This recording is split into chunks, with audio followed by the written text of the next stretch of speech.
Ayan, pinakuluan na natin ang ating seaweeds. Sandali lang ito, ilang minuto lang. Hindi masyado ibabad. Yan. Pinakulo ko muna yung tubig ko bago ko ilagay ang ating guso. Guso na sa amin dito. So yan, kumukulo na siya. After how many minutes, hahanguin na natin to. So hahanguin na natin. Hindi natin masyadong ibabad. Yan. Para hindi siya ma-melt. Yan. Hindi ma-melt ang kanyang seaweed. So ito na ang ating seaweeds. Lagyan na natin to ng mga lamas. So ito na ang mga lamas natin para ilagay natin sa ating seaweeds na guso. Yan. Lagay na natin. So yan. Lagay natin ang ating kamatis. Yan. Tapos, ang ating mga bombay, sibuyas, ginger. Yan na, halo-halo na to. Yan. So, ito na ang ating kalamansi. Yan. Kalamansi juice. Yan. Kalamansi po ito. Araw, kalamansi. Yan. Kalamansi. Yan.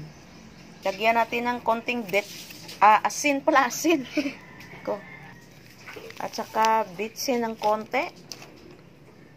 So, ngayon maglagay tayo ng konting vinegar. Then, okay. Mikos-mikos na natin. Mikos to the left. Mikos to the left. Mikos to the right. Everybody mikos left and right. Yan. Ito po guys, kung paano tayo magawa ng seaweeds ng kilawin. Yan. Tapos na po ang paggawa ng ating kilawin na seaweeds. So, itry natin tong kainin kung okay ba ang kanyang flavor. Nako. Baka ang sarap nito. Tulo na naman laway natin ito. Tingnan natin. So, ito na guys. Let's eat. Kainan na tayo.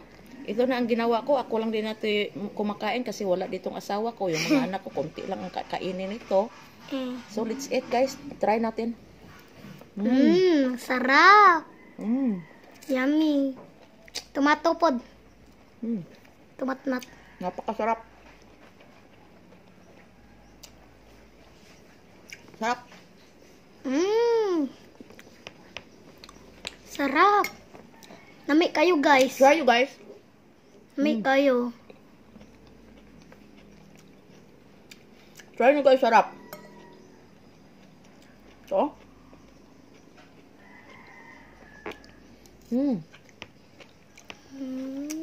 Yummy. Yum. Hindi ako magsasawa guys. Kasi ang flavor niya, hindi nakakasawa. Maasim-asim, merong kalamansi at saka suka. Sarap talaga. Try nyo guys, oh. Green. Kain po kayo guys. So, nagustuhan nyo ang video na ito? Kain kayo. Thank you for watching sa inyong lahat. Ito, last bite para to sa inyo.